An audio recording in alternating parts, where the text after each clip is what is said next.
राष्ट्र सर्वप्रथम, राष्ट्र सर्वप्रथम, राष्ट्र सर्वप्रथम, राष्ट्र सर्वप्रथम। राष्ट्र सर्वप्रथम की बात ललित सुमन के साथ कार्यक्रम में आप सभी राष्ट्रवासियों का स्वागत है।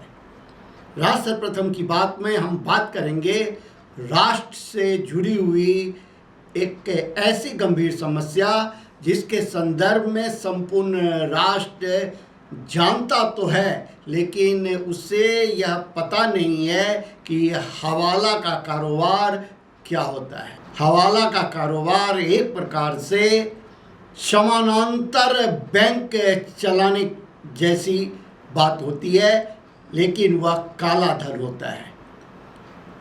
बैंक के माध्यम से जो लेन देन होता है वह आयकर के दायरे में आता है, लेकिन हवाला के माध्यम से जो लेन देन किया जाता है वह कहीं भी आयकर के दायरे में नहीं आता, वह काला धन होता है। और यह अभी शुरू हुआ है ऐसी बात नहीं है। हवाला कारोबार बरसों बरस से फलता फूलता चला आ रहा है। बड़े बड़े व्यापारी छोटे से नोट, 1 रुपये का नोट देकर उसके 2 या 3 नंबर बताकर एक राज्य से दूसरे राज्य में भेज देते हैं, और वह नोट देखने के बाद और उस नंबर को मिलाने के बाद वहाँ करोड़ों रुपए का भुगतान कर दिया जाता है।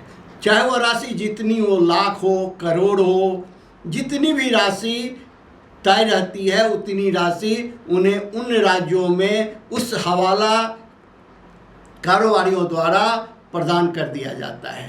तो लाने और ले जाने का झंझट समाप्त हो जाता है, और इस प्रकार से यह धंधा संपूर्ण देश में, महानगरों में, बड़े बड़े सिटियों में फैली हुई है, और यह धंधा बरसों से फलता फूलता आ रहा है। अभी नोएडा में छापेमारी के क्रम में हवाला कारोबारियों से भारी नोट बरामद की गई और कई लोगों को गिरफ्तार भी किया गया।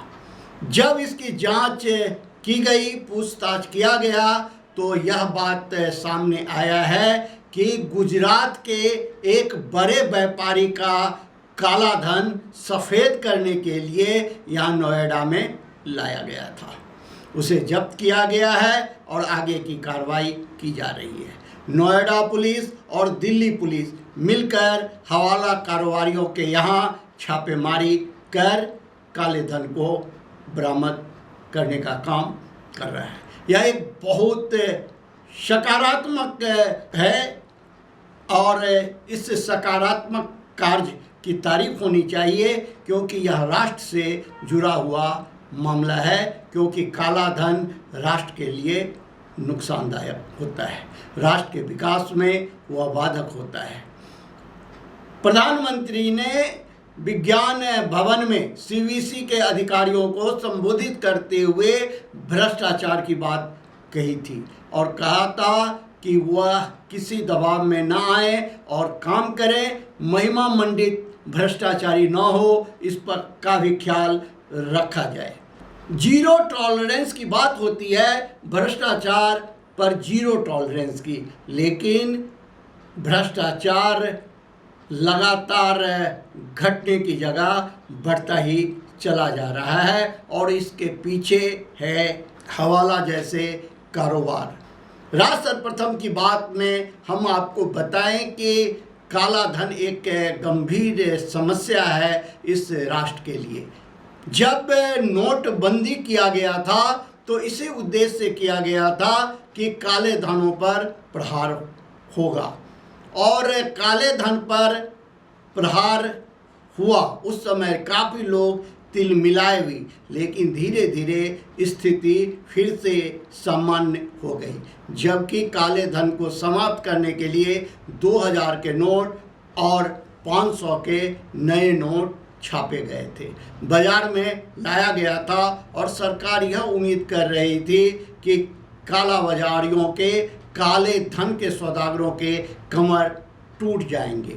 लेकिन जो आंकड़े सामने आ रहे हैं उससे यह साफ नज़र आने लगा है कि काला बाजारी और काले धन का इस्तेमाल करने वाले के सेहत पर कोई खास असर नहीं पड़ा। यह एक गंभीर विषय है और सरकार को इस पर गंभीरता से विचार करना चाहिए, ताकि काले धन का इस्तेमाल करने वाले, काला कारोबार करने वाले पर जब तक अंकुश नहीं लगेगा तब तक इस राष्ट्र का विकास संभव नहीं होगा। और जब तक यह राष्ट्र आगे नहीं बढ़ेगा, प्रत्येक भारतवासी राष्ट्र सर्वप्रथम के सिद्धांत को मानते हुए अपने अपने हिस्से के हिंदुस्तान को बचाने का प्रयास नहीं करेंगे, तब तक भारत विश्व गुरु कैसे बनेगा, यह एक बहुत बड़ा सवाल है। राष्ट्र सर्वप्रथम की बात में हम आपको बताएं कि गुजरात और हिमाचल में चुनाव है और वहाँ भी काफ़ी मात्रा में काला धन पकड़ा गया है। हिमाचल की स्थिति तो यह है कि 2017 में जितने काले धन पकड़े गए थे उससे कई गुना ज़्यादा इस बार चुनाव के दरमियान पकड़े गए हैं। आज वहाँ मतदान हो रहा है, लेकिन आप को हम यह बताएं कि काले धन का इस्तेमाल किया जा रहा था और काफ़ी मात्रा में काला धन वहाँ पकड़ा गया। 2017 में काले धन का अनुपात और 2022 में काले धन के अनुपात में करीब 4 गुना से अधिक का अंतर देखा गया है, पाया गया है। करीब 1 अरब रुपए की नकदी जब्त की गई है इन चुनाव के दरमियान। अब आप अंदाज़ा लगा सकते हैं कि चुनाव आयोग द्वारा खर्चा की एक सीमा निर्धारित कर दी जाती है, उसके बावजूद भी अगर इस प्रकार के काले धन पकड़े जाते हैं तो ऐसे उम्मीदवारों की उम्मीदवारी को रद्द कर दिया जाना चाहिए, ताकि कोई अन्य उम्मीदवार इस प्रकार का हिम्मत ही न कर सके।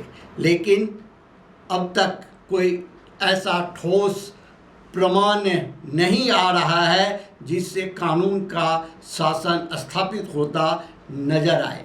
कानून को अपना शासन स्थापित करना होगा।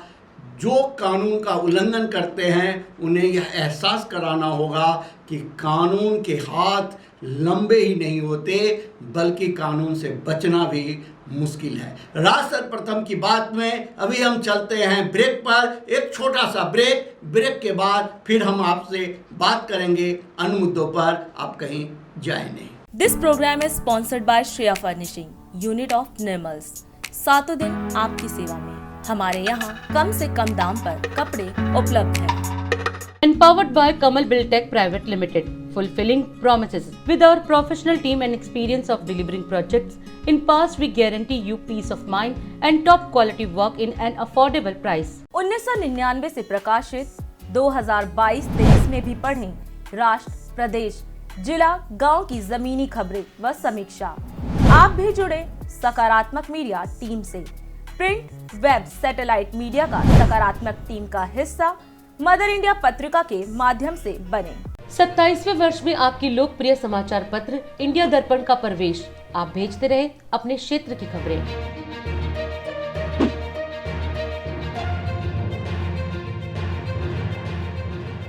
राष्ट्र सर्वप्रथम की बात ललित सुमन के साथ कार्यक्रम में ब्रेक के बाद आप सभी राष्ट्रवासियों का फिर से स्वागत है। ब्रेक पर जाने से पहले हम बात कर रहे थे काला धन और हवाला का। यह दोनों एक गंभीर समस्या है इस राष्ट्र के लिए, जो दीमक की तरह इस राष्ट्र को चाटता चला जा रहा है। इस पर जितना जल्दी अंकुश लगाया जाए उतना जल्दी ही राष्ट्र में विकास की किरण फैलती नजर आएगी। अब हम बात करेंगे दिल्ली नगर निगम चुनाव की, जो भारत की राजधानी दिल्ली में 4 दिसंबर को होने जा रही है। आम आदमी पार्टी के द्वारा कल देर रात 134 प्रत्याशियों की सूची जारी कर दी गई। उससे पहले दिन में आम आदमी पार्टी के संयोजक ने अरविंद केजरीवाल ने 10 पॉइंट दिल्ली वासियों के सामने में रखते हुए कहा कि अगर मतदाता उन्हें अपना मत देकर विजयी बनाती है, उनके पार्टी को विजयी बनाती है, तो वे 10 बिंदु जो है लागू करेंगे, जिससे दिल्ली का समुचित विकास होगा। सवाल चुनाव के बाद का है, इसीलिए यह कहना कि वे जो कह रहे हैं उस पर कितना अमल करेंगे यह बाद में तय होगा, क्योंकि विधानसभा चुनाव के समय में भी जो वादे किए गए थे वे वादे अभी तक पूर्ण होते नज़र नहीं आ रहे हैं और भाजपा द्वारा लगातार और कांग्रेस द्वारा लगातार आम आदमी पार्टी को घेरने का प्रयास किया जा रहा है, जिसमें जमुना की गंदगी मुख्य मुद्दा है, जो कि जमुना का पानी आज भी जहरीला है और फिर निकल रहा, जो लोगों के लिए घातक है। लेकिन जमुना की सफाई आज तक नहीं हुई। उसी प्रकार से दिल्ली नगर निगम में अगर भ्रष्टाचार व्याप्त था तो आम आदमी पार्टी के विधायकों को उसके लिए जोरदार आवाज़ उठानी चाहिए थी, लेकिन आम आदमी पार्टी के विजयी विधायक खामोश रहे और भ्रष्टाचार का सिलसिला जारी रहा। अवैध निर्माण होते रहे, अतिक्रमण बढ़ता रहा और आम आदमी पार्टी के विधायक ने इसके खिलाफ कहीं भी जोरदार प्रदर्शन नहीं किया, धरना नहीं दिया और न ही हाउस में कोई जोरदार सवाल उठाया। बहुत सारे ऐसे सवाल उठ रहे हैं जो धीरे धीरे जब चुनाव की तारीख और नज़दीक आएगी तो सामने आएगा।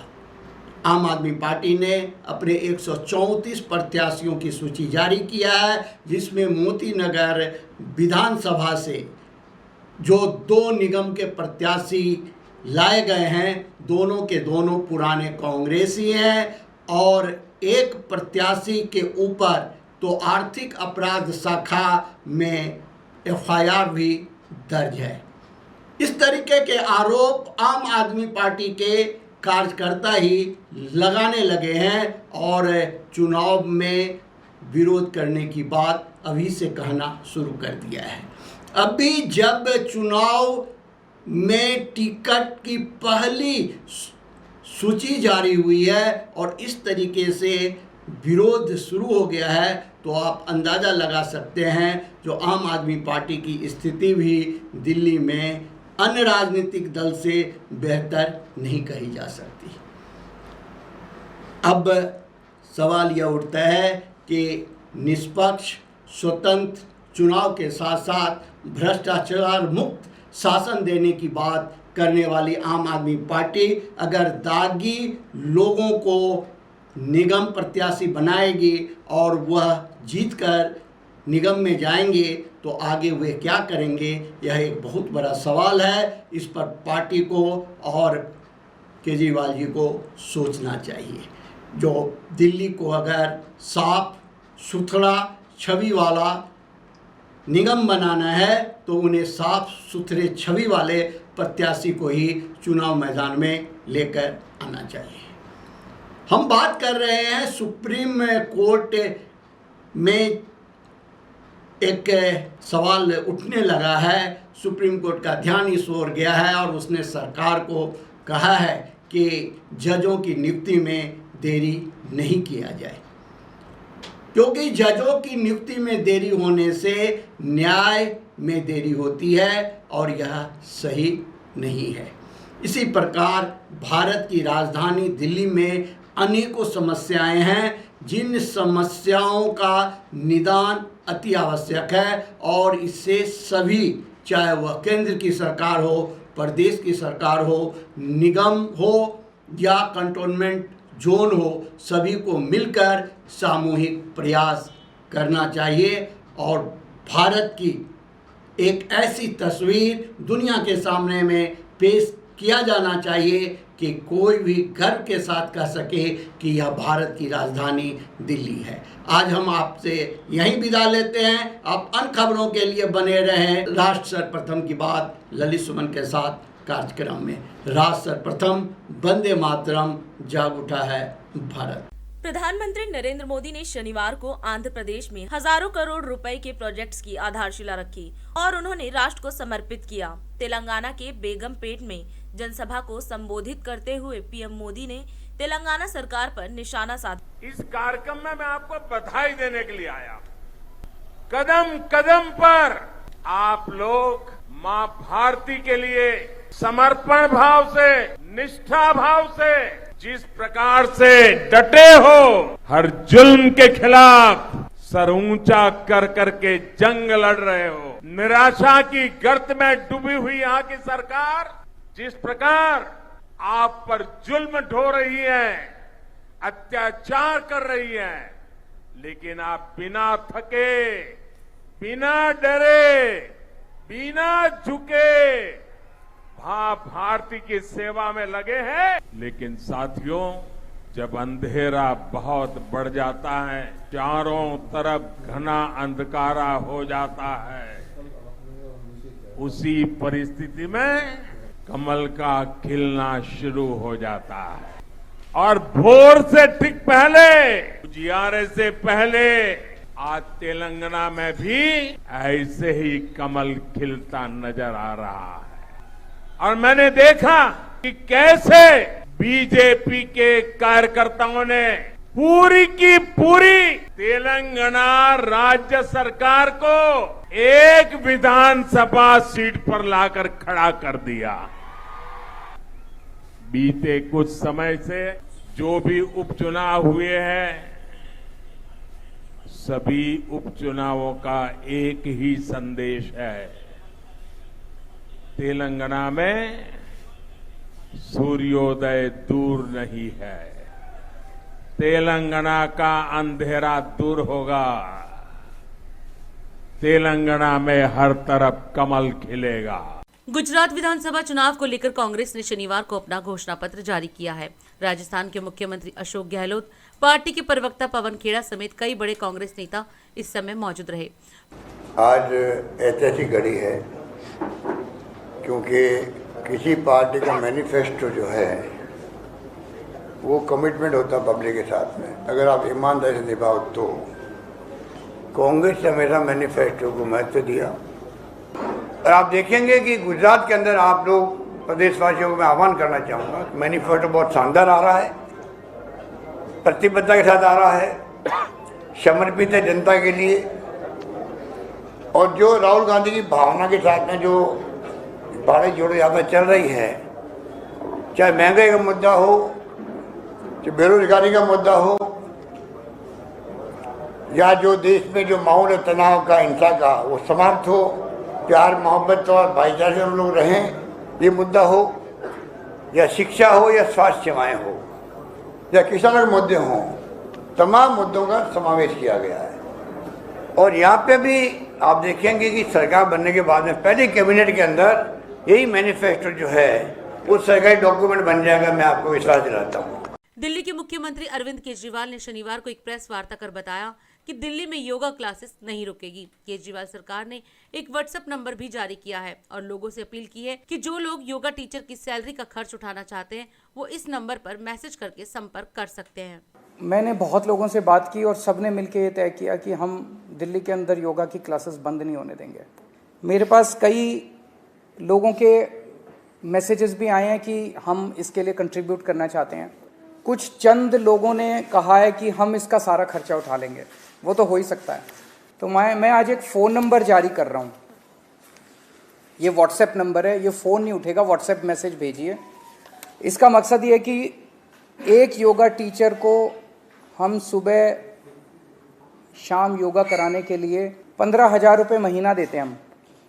जो लोग एक टीचर की या 2 टीचर की या 3 टीचर की तनख्वाह उठाना चाहते हैं वो मुझे लिख के, मेरे को पैसे नहीं चाहिए आपके, वो मुझे व्हाट्सएप पे मैसेज भेजें। वो ये कहे कि मैं 1 टीचर की तनख्वाह उठाना चाहता हूँ, मैं 2 टीचर की तनख्वाह उठाना चाहता हूँ, मैं 4 टीचर की तनख्वाह, और ये मैसेजेस मेरे को भेजें। हम महीने के अंत में उनको टीचर्स का नाम बता देंगे, वो हमें चेक दे दें और हम टीचर्स को या टीचर्स से उनके हाथ से हम चेक दिला देंगे। तो व्हाट्सएप नंबर है 7277972779। हम चाहते हैं कि ज़्यादा से ज़्यादा लोग मिलके इस पुण्य के काम में भागीदार बने।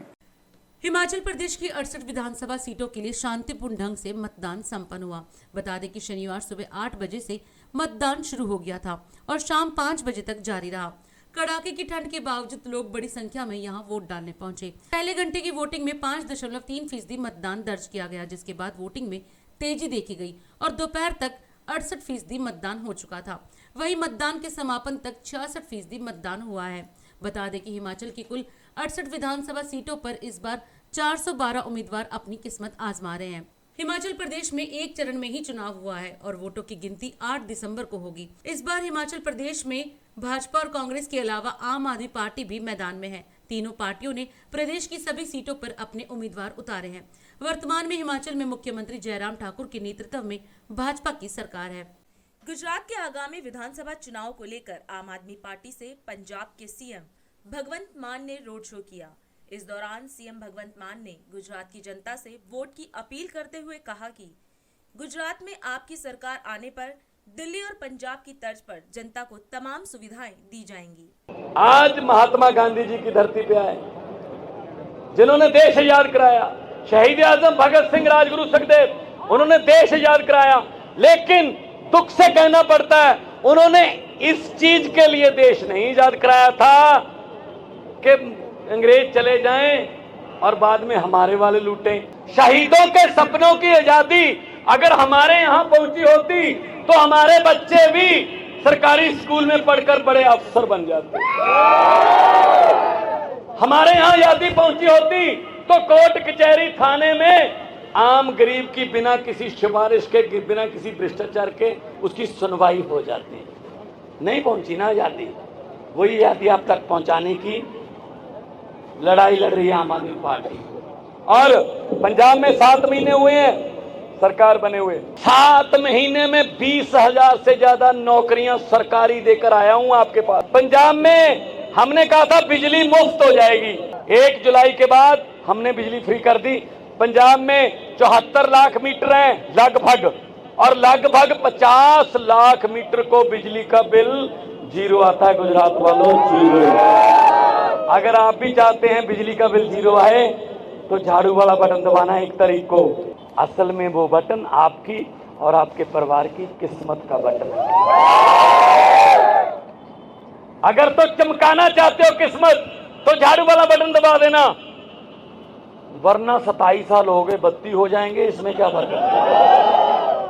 राष्ट्रपति द्रौपदी मुर्मू पर अभद्र टिप्पणी कर ममता बनर्जी सरकार में मंत्री अखिल गिरी विवादों में गिर गए हैं। उन्होंने नंदीग्राम में एक सभा को संबोधित करते हुए राष्ट्रपति पर अभद्र टिप्पणी की थी। वीडियो वायरल होने के बाद भाजपा ने टीएमसी को आड़े हाथों ले लिया।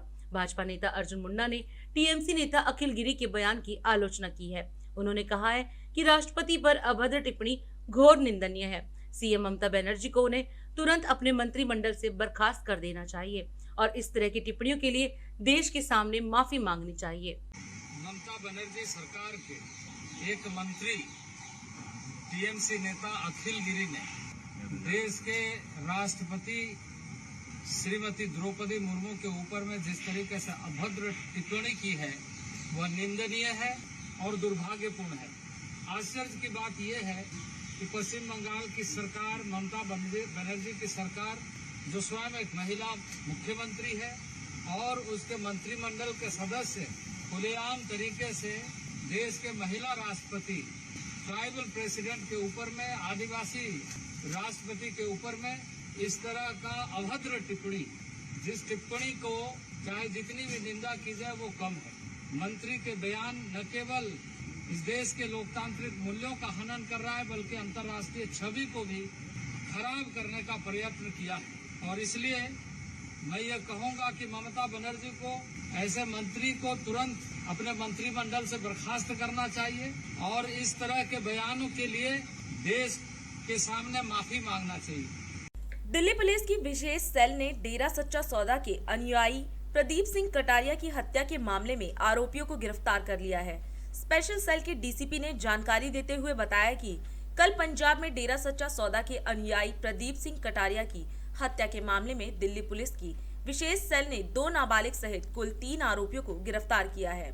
कल एक इंसिडेंट हुआ था पंजाब में जिसमें प्रदीप सिंह कटारिया को गोलियां मारी गई थी और उनको पुलिस प्रोटेक्शन भी मिली हुई थी, जिसमें उनका पीएसओ और एक शॉपकीपर और इंजर्ड हुए थे और प्रदीप सिंह कटारिया की डेथ हो गई थी। प्रदीप सिंह कटारिया 2015 का बलगरी का एक सेक्रेटरीज का केस था, उसके अक्यूज थे और डेरा सच्चा सौदा के फॉलोअर थे। इस इंसिडेंट जो कि बड़ा सेंसेशनल था, इस पर स्पेशल सेल, काउंटर इंटेलिजेंस की टीम और एनआर की टीम ऑलरेडी काम कर रही थी, जिसमें सीआई सेल काफी एडवांस स्टेज पे थी।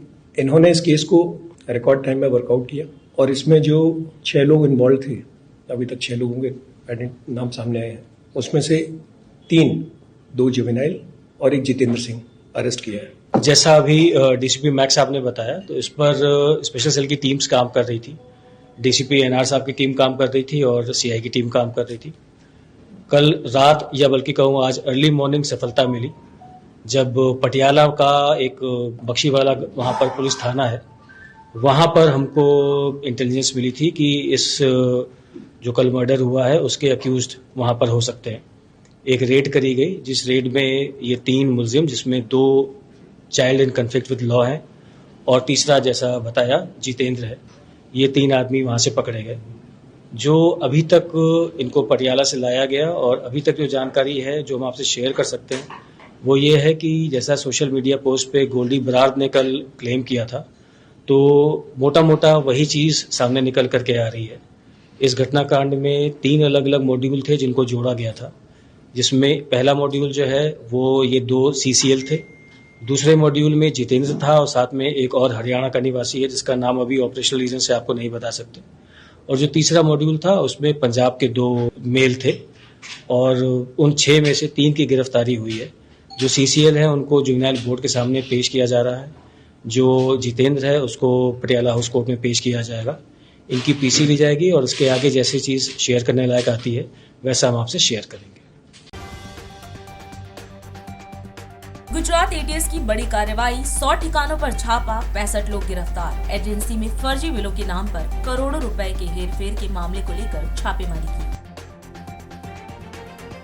ईरान की सऊदी अरब को चेतावनी, कहा अगर हम सजा देने पर आए तो टूट जाएंगे शीशे के महल। हिमाचल से आप और कांग्रेस पर बरसे भाजपा अध्यक्ष जेपी नड्डा, कहा एक गुमराह कर रहा है और दूसरा विज्ञापन कर रहा है। तेलंगाना में पीएम मोदी का स्वागत करने नहीं जाएंगे सीएम केसीआर, बीजेपी ने कहा ये प्रोटोकॉल का उल्लंघन है। बीजेपी के राष्ट्रीय प्रवक्ता गौरव भाटिया ने आम आदमी पार्टी के मुखिया अरविंद केजरीवाल पर तीखा हमला बोला। उन्होंने कहा कि केजरीवाल रंग बदलने वाले नेता हैं और चुनावी हिंदू हैं। आंगनवाड़ी कार्यकर्ताओं को चुनाव समेत दूसरे कामों में लगाने पर रोक, इलाहाबाद कोर्ट ने टिप्पणी संग जारी किया आदेश। सीएम योगी ने दिए निर्देश, डेंगू से बचाव के लिए हर जिले में बनेंगे डेडिकेटेड हॉस्पिटल, घर घर कराएंगे स्क्रीनिंग। दिल्ली की जहरीली हुई हवा, वायु प्रदूषण का कहर जारी। दिल्ली में 337 और नोएडा में 353 दर्ज किया गया AQI। निर्मल अखाड़े के संतों ने मांगी पुलिस सुरक्षा, पंजाब से आए गुट के हंगामा करने के बाद बढ़ा विवाद। जम्मू विश्वविद्यालय की पुस्तकालय को रात भर खुला रखने की मांग, छात्रों ने की अधिकारियों से मुलाकात।